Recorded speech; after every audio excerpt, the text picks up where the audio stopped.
Hello and welcome back to Flint Hills Briar. I'm Gareth.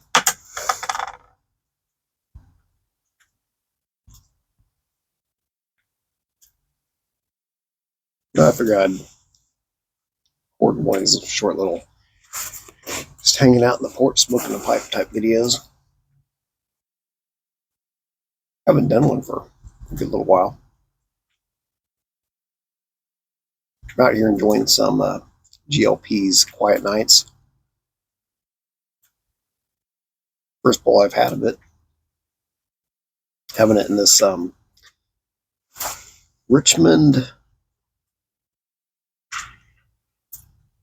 236, I believe. It says Richmond, London made in England sort of thing.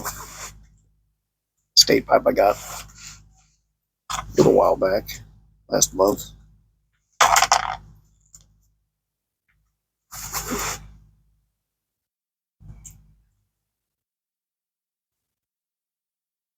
Kind of been itching to try an English in it. So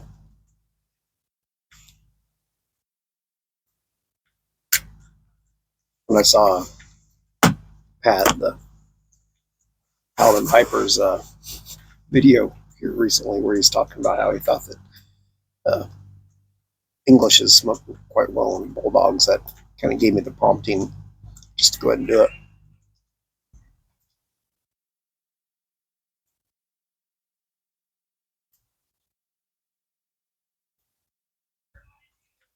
Stuff, I quite like it.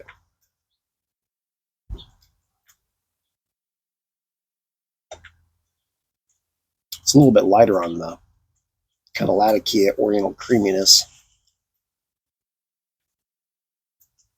that I quite like, but has a interesting, almost kind of barbecue-y sort of thing going on.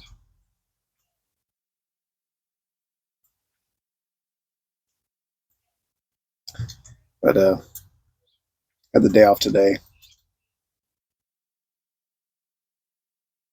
Very gray, very overcast day. It's well, the thermometer said it was 38 degrees Fahrenheit. The snow's melting that we accumulated over the last few weeks.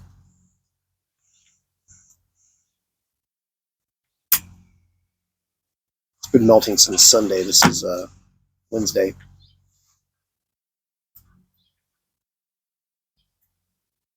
But yeah, the weather is going to be above freezing here for the foreseeable future. Well, yeah, during the day, weather's going to be above freezing for the foreseeable future. So I guess we'll see what winter has in store the rest of winter. But the whole El Nino thing doing what it was, I wasn't sure if winter was really going to show up. Wasn't so sure if I was going to get any real winter camping in. But my not only did I get some decently cold weather winter camping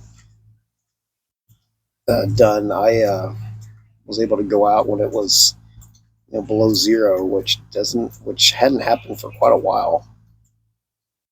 A few years definitely. Even if it didn't get as cold as it was forecasted to. It was supposed to get down to like 14 below zero, 14 or 15 below zero. My thermometer only says it hit like 6 below. So that was a little bit disappointing.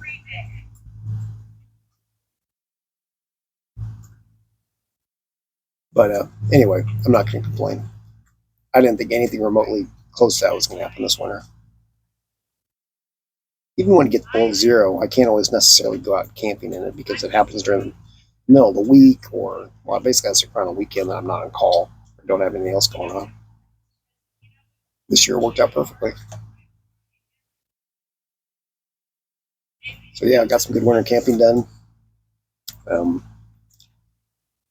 I love going out when it's cold. I mean, I wouldn't want to do it all the time, but just an extra challenge to do it. I guess that's why I like it. It's a challenge to overcome. If you do it right, you can pull it off and you can stay warm enough and comfortable and all that. Make it happen.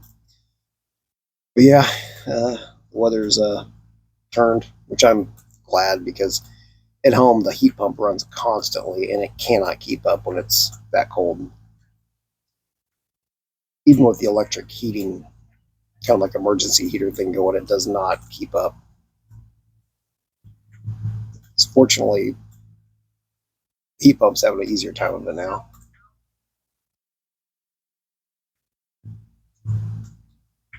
And you have to worry about pipe freezing and things like that.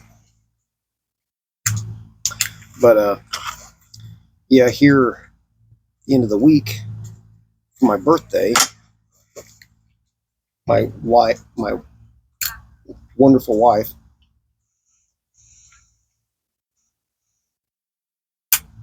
for my present, she put together a little trip to Kansas City to go see a hockey game. I believe it's the Kansas City Mavericks. I think it's a like minor league hockey team. Of course, they're like a farm team for I can't remember which NHL team.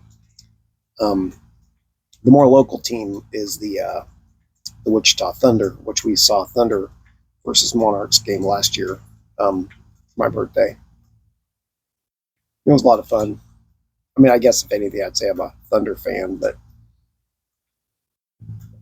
we're we are Denver Avalanche fans. Trying to watch more hockey. I enjoy hockey quite a bit. One thing I like about hockey is it seems like the game's a bit simpler. The rules seem to be a bit simpler. I like football, but football drives the football rules just drive me nuts. They seem they just seem to be a mess, and I know I don't understand them the best. And the way that they're interpreted and uh, applied to the game, I just think oftentimes just seems too arbitrary to me, and I don't know. It drives me nuts. You know, all these. I kind of think that they should just get rid of the replays in football. There's none of this.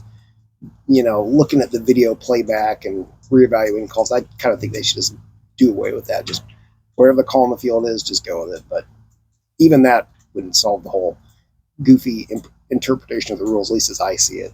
But anyway, hockey is simpler in that regard, which I like.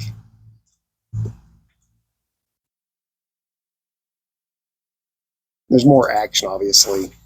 You know, you don't stop play all the time. I'm not just comparing it to football, but I like hockey. And yeah, I'm one of those weird people that enjoys watching bike racing on TV too.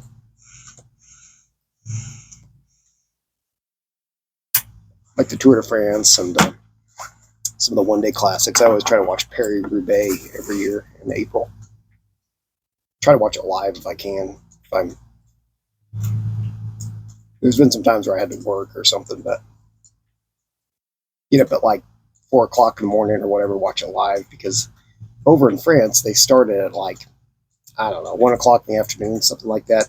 So local time here in the Central Time Zone, it's like well anyway, it goes on early morning. It starts at like 4 or 5 in the morning and goes to usually they finish at about 10 o'clock in the morning. But anyway, I find that very enjoyable. That's one of the classic one day races. The Tour de France, I mean, it's like almost a month, 3 week long race.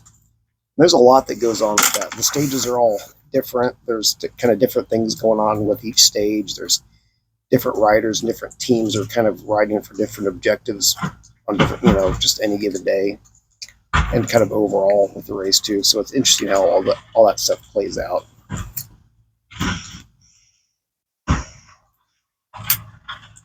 Neighbor's dragging a trash can out. I don't know how much that'll show up on the audio here, but so yeah, we're going to Kansas City, watching a hockey game. Should be a lot of fun. Spending the night. I'm going to go to the Nelson Atkins Art Museum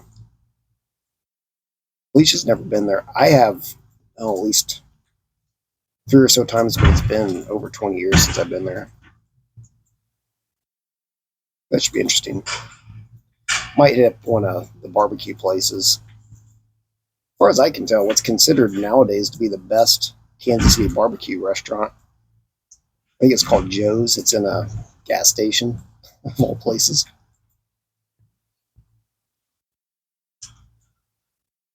We ate at the Wood Yard, I think it's called, a couple years back. The food was good. The actual restaurant itself, venue, whatever you want to call it, was a little disappointing. We sat out front, and I know that's a barbecue restaurant, but like the tables were really grungy. Like just power wash them once every few months or something. It was gross, and yeah, that's kind of a long story. We were a little bit disappointed in some aspects of that experience. The food was good though. Gates is one of the famous places.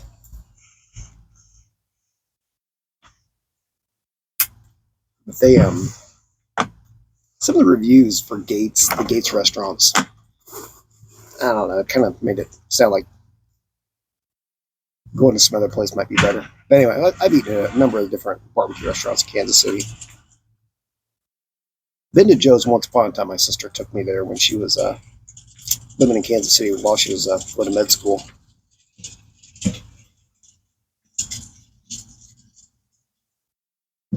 Might get some bookshelves at IKEA. I don't even know if they'll fit in our Ford Escape, but boxes.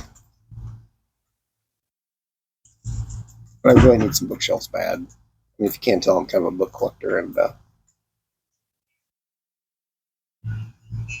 IKEA has good quality stuff depending on what line you get.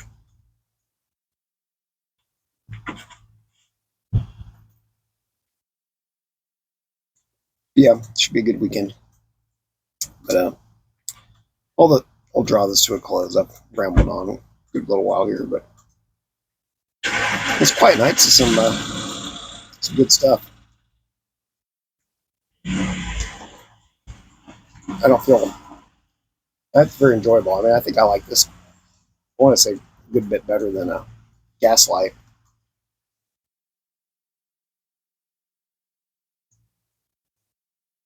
See, I think I like it better than Maltese Falcon. Also,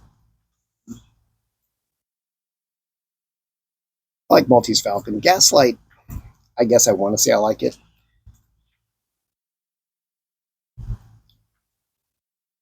Guess I'll put it that way. I don't know. I like this better. But anyway, I'm Gareth with Flint Hills Briar. Thanks for watching. See you next time.